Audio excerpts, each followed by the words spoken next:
নমস্কার। বড়দের প্রণাম আর ছোটদের অনেক অনেক ভালোবাসা জানিয়ে আমি দীপা ব্যাঙ্গালোর থেকে তোমাদের সকলকে ওয়েলকাম জানাচ্ছি আমার চ্যানেলে। আশা করি তোমরা সকলেই সুস্থ আছো, ভালো আছো।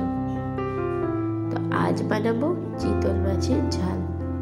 চিতল মাছের মুইঠার পরে যে রেসিপিটা সবার প্রথমে আমাদের মাথায় আসে সেটা হলো চিতল মাছের ঝাল। চিতল মাছ কিন্তু একটা খুব কাঁটাযুক্ত মাছ, আর আমরা সবাই জানি কিন্তু যে মাছে যত কাঁটা থাকে সেই মাছ তত বেশি টেস্টি থাকে। সো চিতল মাছ ভীষণ টেস্টি। আর এই মাছটার ওজন ছিল প্রায় 3 কিলো মতো। তো এত বড় মাছ আমার পক্ষে তো কাটা সম্ভব নয়, তো না হলে তোমাদেরকে গোটা মাছটাই দেখাতে পারতাম। তো এটা দোকান থেকে সুন্দর করে কেটে বেছে নিয়ে আসছে।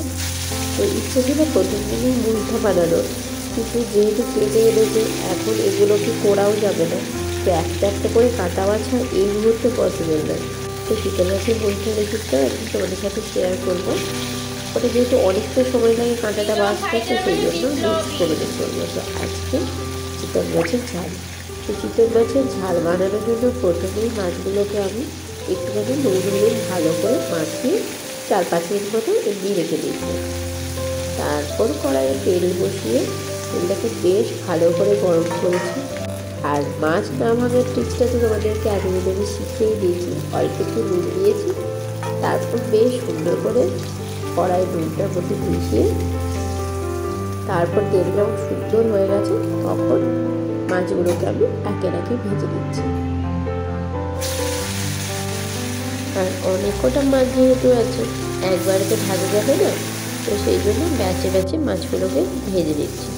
তবে একটুখানি কড়া করে ভাজবো, যেহেতু খুব তৈলাক্ত মাছ তো সেই জন্য একটুখানি কড়া করে ভাজবো।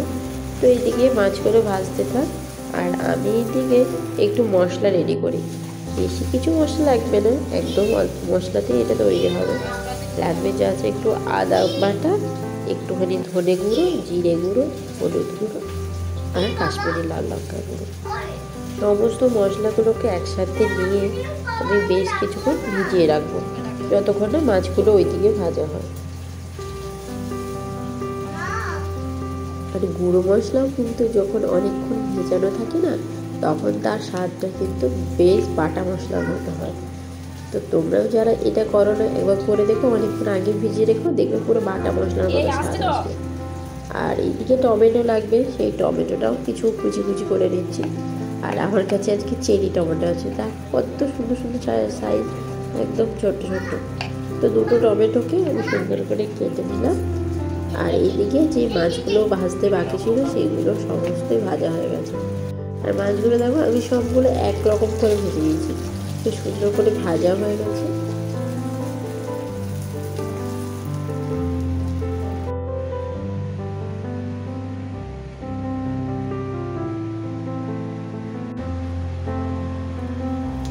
এরপর কড়াই আর খুব বেশি তেল দেবো না, যতটুকু তেল বাকি আছে ওই তেলটার উপরে একটুখানি জিরে, গোটা গরম মশলা যেমন এলাচ, লবঙ্গ আর একটুখানি দারচিনি ফোড়ন দিয়ে তারপর ওই যে কোচানো টমেটোটা আছে ওইটা দিয়ে দিলাম। ওটা দিয়ে বেশ কিছুক্ষণ সুন্দর করে নাড়িয়ে নেবো।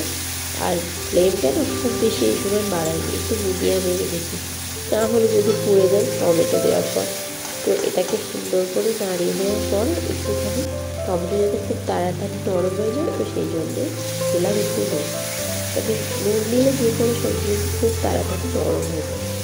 তো টমেটোটা যখন বেশ সুন্দর করে নরম হয়ে উঠতে আসবে তখন আমি আগে থেকে যে মশলাটা ভিজিয়ে রেখেছিলাম, আদা, ধনে, জিরে, হলুদ আর কাশ্মীরি লঙ্কা গুঁড়ো, সেটাকে এবার এটার মধ্যে দিয়ে দেবো। এরপর মশলাটাকে বেশ কিছুক্ষণ ধরে সুন্দর করে মিডিয়াম আছে মশলাটাকে কষতে দেবো।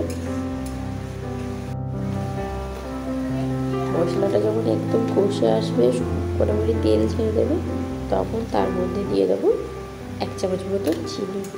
আর যেহেতু টমেটো আর সব কিছু আছে, তো সেই জন্য স্বাদটা ব্যালেন্স করার জন্য এই চিনিটা কিন্তু লাগবে। তো চিনিটা দেওয়ার পরও দুবার আমি নাড়িয়ে দেবো সুন্দর করে। যখন মশলা পুরো কষানো হয়ে যাবে তখন আগে থেকে আমি যে গরম জল করে রেখেছি এই গরম জলটা মশলার মধ্যে দিয়ে দিতে হবে। মশলার মধ্যে গরম জলটা দেওয়ার পর বেশ সুন্দর করে নাড়িয়ে নেওয়ার পর জলটা যখন বেশ সুন্দর ফুটে উঠবে তখন আগে থেকে যে ভাজা মাছগুলো ছিল সেইগুলোকে এই ঝোলের মধ্যে দিয়ে দিতে হবে। আর মাছগুলোকে আমি একের পর এক আস্তে আস্তে দিচ্ছি, যেহেতু জলটা পুরো ফুটন্ত আছে, ছিটকে হাতে লাগলে মুশকিল, তো সেই জন্য আস্তে আস্তে সমস্ত মাছগুলোকে আমি ঝোলের মধ্যে দিয়ে দিচ্ছি। মাছগুলো ঝোলে দেওয়ার পর বেশ সুন্দর করে নাড়িয়ে মাছগুলো কিছুক্ষণ ফুটেও উঠলে তখন তার মধ্যে দিয়ে দেবো অল্প করে কুচি করে রাখা ধনেপাতা। ধনেপাতাটা দিয়েও বেশ সুন্দর করে নাড়িয়ে চাড়িয়ে নিতে হবে। ধনেপাতা দেওয়ার পর ঝোলটা কিছুক্ষণ ফুটে উঠলে তখন দিয়ে দেবো 1 চামচ মতো ঘি। তো ঘিটা দেওয়ার পর বেশ সুন্দর করে নাড়িয়ে চাড়িয়ে ঢাকা দিয়ে দিতে হবে। আর ঘিটা দেওয়ার পর কিন্তু গ্যাসের ফ্লেমটাও বন্ধ করে দিতে হবে। এরপর ঢাকা দিয়ে কিছুক্ষণ স্ট্যান্ডিং ফ্লেমে রেখে দিলেই কিন্তু তৈরি হয়ে যাবে আমাদের চিতল মাছের ঝাল। আর এটা আমি আজ গরম গরম ভাতের সাথে সার্ভ করব। তোমরা চাইলে ভাত, ফ্রাইড রাইস এইসবের সাথেও কিন্তু এটা সার্ভ করতে পারো, তবে সাদা স্টিম রাইসের সাথে সার্ভ করলেই কিন্তু বেশি ভালো হবে। তো ঝোল কিন্তু আমার রেডি, দেখো দেখতেও কতটা সুন্দর হয়েছে।